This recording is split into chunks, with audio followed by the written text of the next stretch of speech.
Let's go.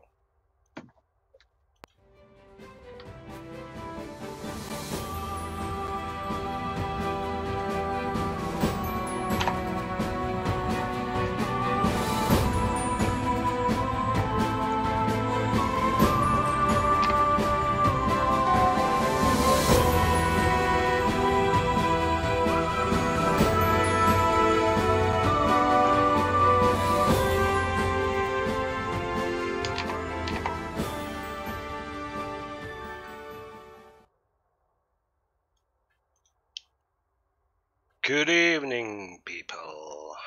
Here we are again at the Basecamp 3 live stream and mass jump with MacrosBlack. Hello, Inka. And our this week's guest, Commander Jackie Silver. Hello, everyone. So, Jackie, how's your trip gone so far? It's been a little roundabout. I didn't quite intend to do it this way when I started out. If listeners or viewers are wondering what he's talking about, I can show Jackie's route, and it looks like this. So I think this explains everything quite nicely. So this is the actual Jackie's trip on this, or route on this trip. So that's a bit more than a Nimdok maneuver, don't you think? I don't know if you are seeing that, guys, but I mean Macros and Jackie. It should be. Oh yes, see that now. It's kind of embarrassing to look at now. I think it looks cool. It's not as straightforward as mine, because I have only straight lines, and that's a bit boring to look at the EDD. I think that looks interesting, don't you think? So yeah, that's Jackie's travel. I'm onto my third ship now. So I've been back to Shinra at least a couple of times now. Yeah. We have already a few ships here at the base camp, mass jump site. Have you counted, Macros, how many so far? I can count real quick. I would say like 10. 10 commanders right now, both from the little Northern Europe, UK stuff, and also some US commanders. I see Commander Greenberg here. So yeah. He is US, so looks nice. But yeah, it does. Jackie Silver said earlier that she saw some other contacts, not in the in-system, but not here, so can expect more commanders. Yeah. Sure. Looks nice. By the way, I apologize for my voice. I have a so. I think we can understand you. Thank you. You'll live. You're not so bad. So what else? How have you liked the trip so far, Jackie? Despite of your expedition has been so confusing. Yeah, it's good. I started out hoping to investigate the metallicity of systems on the galactic rim. There's been a lot of people looking at the helium mass fraction, which we can see by looking at gas giants, and that shows us the percentage composition of helium in them, and that definitely seems to be constrained to quite a narrow range out here on the galactic rim. So I was hoping to look into that, and what I'm also hoping to get from that is to look at how that ties in with the the metallicity of the system and how that ties in with the system contents. So things like how many rocky worlds and what kind of rocky worlds we've got, just all that sort of thing. There's definitely links there, and it's just sort of getting a grip on exactly how it all ties together. So that's going quite well. I've had. You think that there's difference between rocky worlds? I think when we look at a system and we see the helium composition of the gas giants, that there's a link between the level of that and the the number and the composition of the rocky worlds that we see. Out here on the rim, the helium percentages are all within quite a narrow range, at least so far as I've seen, and I think that translates to quite a restricted composition that we see of the rocky worlds, whereas closer to the core you can find systems where the helium percentage is much higher and the composition tends to be more varied closer in. I think there's definitely a link there. It's just finding out what it is. Yeah. I think you're doing a quite interesting job at the background. Yeah, I mean, I like this sort of thing. And when I'd gone back to the bubble, so this is when I decided to switch to this Conda, I realized that we could look at the scale height, the rate at which the density of stars drops off as you move further away from the galactic plane. So as you go up or down, the density of stars falls off, and the scale height is the height at which that falls off by a factor of E, the mathematical constant. And provided that you normalize the results so that the density on the plane is normalized to 1, that remains reasonably constant in all the places I've looked so far. And I'm still trying to pin it down, but I've got some fairly good ideas of what the scale heights are. It looks like there are 2 components of it corresponding to a thin disk of the galaxy and a thick disk as well, and the thin one falls off really quickly but it's really dense, and the thick one falls off slowly but it's much less dense. So that's what combines to give the density profile of the galaxy as we see it. So that's all going well, and I've got some people very kindly volunteering their time to do some extra surveys of that. It's difficult to do it out here on the rim. I tried to do that a little bit earlier, just sort of flying up a few hundred light years, but it gets really difficult, and it's very sparse out here as well. So unfortunately, it's the sort of thing that needs to be looked at closer into home. But it's all going well. Wow. So I have to admit that half of that went over my head. I'm sorry. That's my fault for not explaining better. No worries, no worries. It's not your fault that I'm dumb. So. I'll try and write it down better somewhere. I have read your things. Jackie, you mentioned something interesting. You mentioned some. Hello. The streamer. Hello. Senere kan.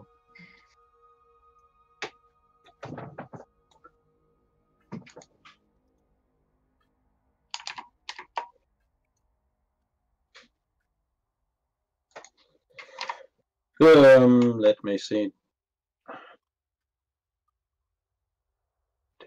12, 13 or 14.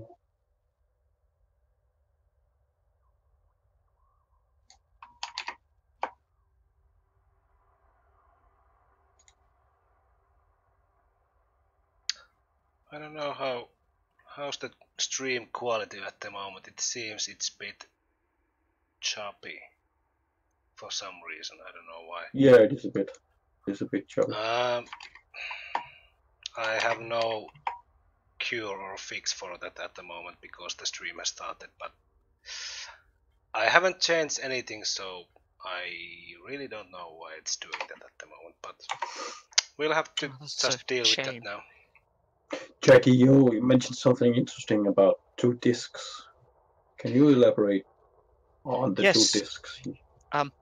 When I first started looking at the scale height, I thought that we only had a thin disk component to the Galaxy.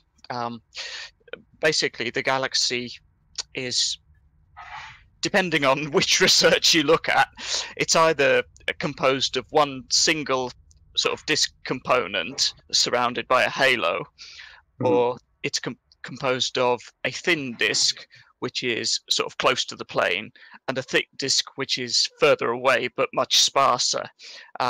When I first looked at the Galaxy here, the first survey that I did, I tried to map a scale height profile onto that, and what I got looked to me like it could be modeled with a single thin disk only component.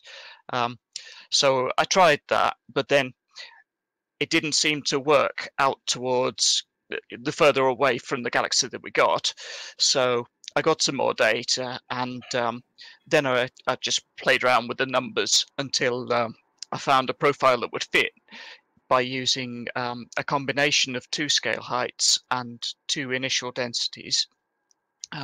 So one for the thin disk and one for the thick disk, and that will work quite well. So that's what we've got. We have a thin disk and a thick disk. Nice. So the thick disk, does that extend all the way to the arms throughout the whole Galaxy? I believe so. It's quite hard out here to determine the density. I use a couple of methods for measuring the density, and neither of them is really very good out here where the stars are so sparse. Try saying that quickly. And so unless I can come up with a better way of measuring the density out here, it'll be hard to tell whether we have both disk components right out to the edge, or whether it's just sort of further in. Certainly it does look that way on the arm that's just in from us now. So yeah, certainly a long way out. Maybe not right to the edge, but it looks to go a long way out. Okay. So if any commanders on the expedition or commanders would want to aid you in your project, how would they proceed? What kind of data would they collect for you? What I've been doing is basically starting at the plane of the Galaxy and then moving upwards in sort of 50 light year jumps to whichever star is closest to being 50 light years directly above, and basically flying up for about 1,000 light years. And at each stop along the way, measuring the density of stars around. If you look in the nav panel, you can usually, I mean, out here there's only the one star system that's within the 20 light year range, so the density here is only really 2 stars within a 20 light year sphere. It's not really, and we're fairly low down, so it's not really applicable out here to do it. But closer into the bubble, or anywhere where the stars are denser, you can use this to get the density. And I've been doing that every sort of 50 light years up, and then another 50, and then another 50, and so on. Normalize that out, and it gives a plot of the way that the density falls off as you go above the plane. I can put up some details of what's needed, but it's what I'm finding myself at the moment is that it's difficult to do this thing right out on the rim where we are. So yeah, there's not a lot of stars here. Yeah, yeah. It's a shame because I'd love to be able to do this out here, but no joy so far. Yeah.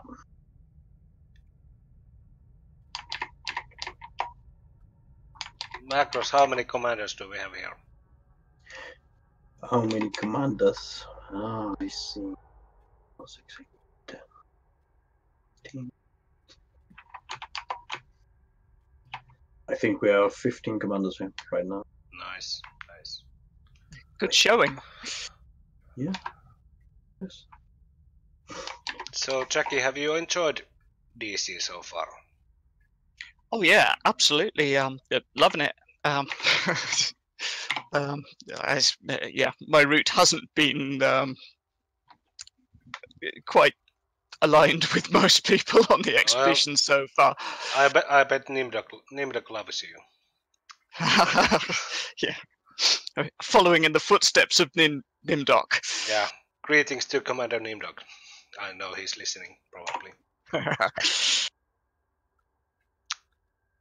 I've been looking for catalog stars out here. I've been using a sort of copy of the Hipparchus and Henry Draper star catalogs, and then trying to sort of put that together with where we are in the galaxy, to find catalog star systems out, like right out on the edge here.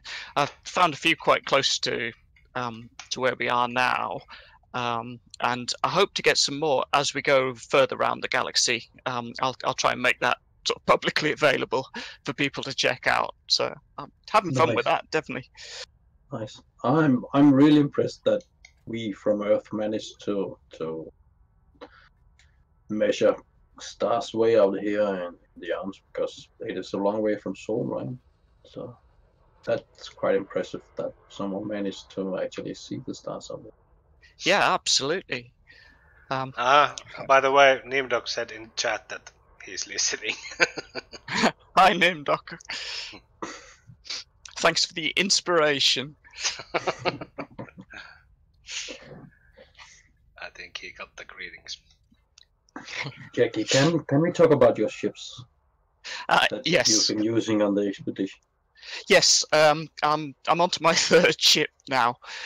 When we started, I was a bit concerned. We all know that there are people out there who don't necessarily take well to this sort of thing. So I was a little bit concerned when we were close to home, that we might have unwelcome guests. Obviously, we did have one at the first jump. But, yes, we did, but that was an NPC, right? Yeah, so it wasn't a great problem. And you ran him, as I recall it. You yes. That was awesome, Jack. The defenseless orca. Not so much. Yeah, I wanted to be flying a fast ship anyway. You know, something I could run away from people in, or ram them, as the case may be. So I did the first couple of waypoints, I think, in the Orca, and then I realised that we weren't really in any difficulty. So I went back and I picked up my Diamondback, which is the ship that I'd taken to. That's what I was flying when I found the Zerara. So I thought it would be a good chance to get out and about with it again. But then flew around some more, went round in circles, went back out to Heart and Soul with that. Eventually got back to the bubble, and then to cut a long story short, when I realised that I wanted to be investigating the scale height, I realised I need a ship that had really long legs. So I've ended up flying the Conde you see me in now. So yeah, that's the story. That's my excuse anyway. It's a good story, Jackie. Did you, Jackie, have an Orca? Did I hear correct? You had Orca first. Yes, I did. Yeah. Okay. I thought so. I remember reading about it. Yeah. Yeah, I mean, I love flying the Orca.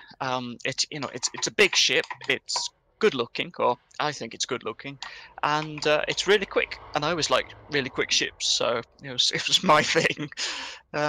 Yeah, So I have to say that if I would be now choosing the ship for this trip, I would take the Orca, because I've had it with Anaconda and Super Cruise. That's quite tedious. yeah, I mean, I do feel that flying this thing. I don't think I'll change again. Maybe not. I don't think so, but it does feel sluggish, very slow to turn compared to the other ships. Yeah. Also, I don't like the views to outside from Anaconda, because compared to Orca, it really sucks. Yeah. Well, personally, I don't think that's a factor anymore, since we now have free cam, so you can basically fly as you want to, with or without the cockpit. So yeah, true. It's a short step from doing that with me to crashing into the nearest star. But I have to say, I'm really proud of our cutters, because they are hanging on with us with that range. I raise my hat off to these cutters. And they're beautiful ships too. And clippers, and to every ship which has lower range than Anaconda, because it can be a real day job to keep up with the fleet if you have like 30 light year range. Yeah, I mean, I've been thinking that, because obviously I've been flitting around, but I'm in ships that have the luxury of doing that, and there's people keeping up in shorter range ships, and hats off to them. It's great. Yeah, really.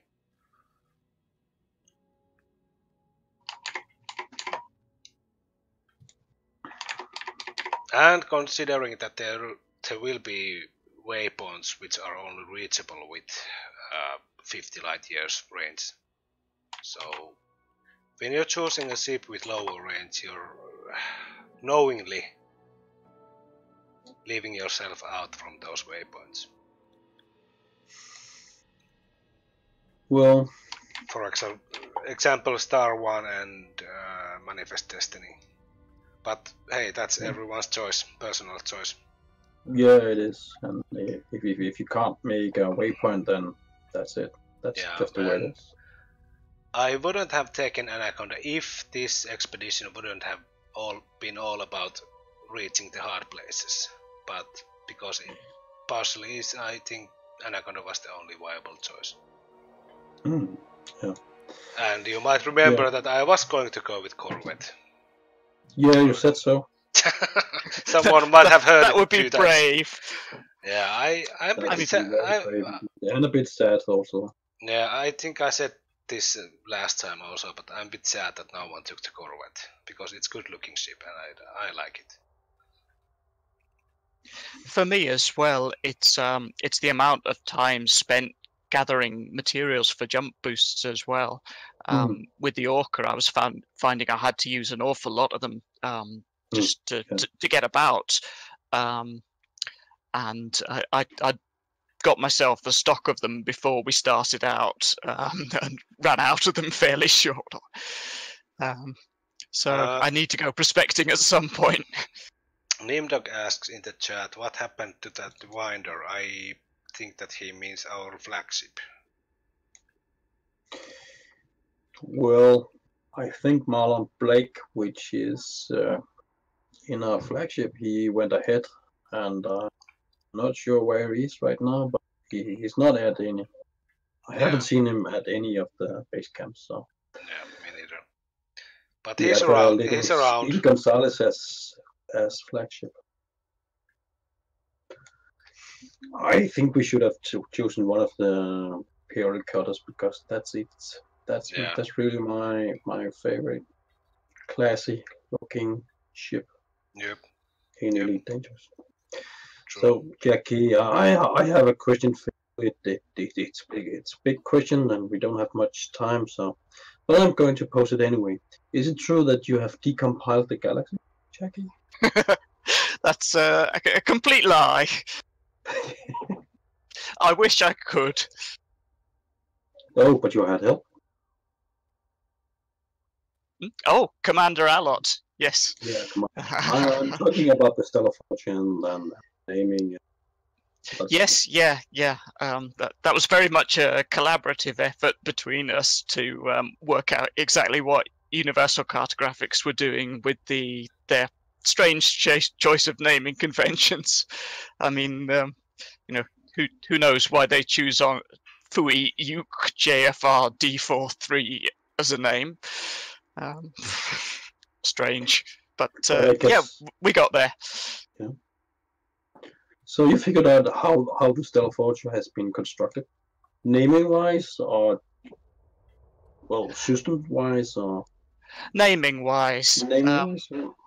I mean, we'd like to go further, definitely, and that's for me part of what looking at the metallicity and the helium composition percentage is about, to try and understand the profile of these things in the forge and how it all relates. But it's a long way off. So you're talking about a full.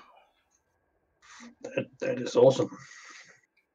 On a side note, my OBS says that the live stream should be okay, and if it's laggy or choppy, it's because of YouTube. There's nothing I can do about it now, so sorry about that. No problem. It is lacking. I think YouTube has been acting weird for the few days, so I don't know why it does that. Well,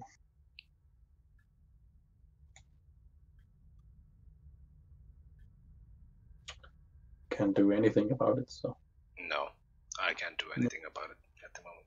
So, and we have only a few minutes left, so we can go with this. I have a last question for Jackie. Jackie, besides decompiling the Stellar Fortune, and helium and metallicity, what is your favorite stuff you do in Fleet Dangerous? Oh, besides exploring, which is quite. Yeah, I was going to say exploring. Well, I think I've had my fill of finding mysterious things, but there's still things I would love to find. Some of you might have seen a system I found a while back that's had it's got a couple of gas giants with loads and loads of ringed water worlds around them. I'd love to find something else like that. So yeah, I keep hoping to run into something like that. Yeah, but that's exploring. Oh, it's ages since I've I haven't spent much time shooting at things, I suppose. I like to keep, and I hope you don't count this as exploring too much. I like to keep up to date with the new finds of alien ships and all that sort of thing. I like to keep on top of this sort of thing, but it's an ongoing task. So, how many Targoids have you downed so far? Absolutely none. None? No. Oh. No. Have you seen a Targoid? Yes, I have. I've run into a couple of them. I did go looking for them to begin with, and had no luck at all finding them. But more recently, I ran into a couple, and they were minding their own business, and I was minding my own business, so it was all good. Very amicable. Yeah, many commanders wonder about that. Why should we fight the Targoids? They're not doing us any harm. Yeah, absolutely. So yeah, well, I haven't killed. Never bothered me. Yeah, I haven't killed a single one. So. Well, I must break down and confess that I have 2 Targoid hides. You monster! Oh dear! I know. You're doomed. You're doomed. You've doomed us all. You're on their blacklist now. Well, in my defense, it was revenge. They killed my crew member. But hey, it's 1 minute, so FSD is pooling now. Yeah, ready to go. FSD. We have 10 seconds to go. Yeah. Spool your FSDs. Okay. Thank you for inviting me, Henka. And thank you. Thank you, Chucky. And thank thank you, you Macros. too, Jackie. It's been a pleasure. Let's go. Fly safe, everyone.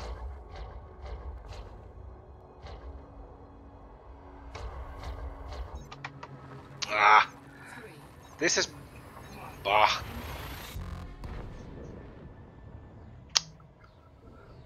This really breaks the immersion because I jump back to your ship when the jump starts. This is Yeah, bad. I don't like last time. If only they could have the camera which can follow through the hyper jump. Yeah, that Shame. would be nice. But yeah, that was Basecamp 3 mass jump and live stream. So that went well, don't you think? We Yeah, I had think it did. how many commanders did we have jumping? About 15? 15, Something yeah. like 15. Yeah, that was it I more count than 16 and I think we were 17 commanders in the I instance. think that was a bit more than last time, Macros. Yeah, it was. Yeah, that was good. Alright, from my behalf, I thank you, Macros, and thank you, our guest, Jackie Silver. Thank you. Yeah, thank you. It was nice having you. And thank you for viewers, and next mass jump and live stream is from Basecamp 4, which has been scouted by our scout Crown, and its departure date is December 9th. Was it? Yeah, 9th. So in 2 weeks. Yeah, I think so too. So we will see you next time in 2 weeks, and this is DECE Talkshow signing off. Have a good night and fly safe, commanders.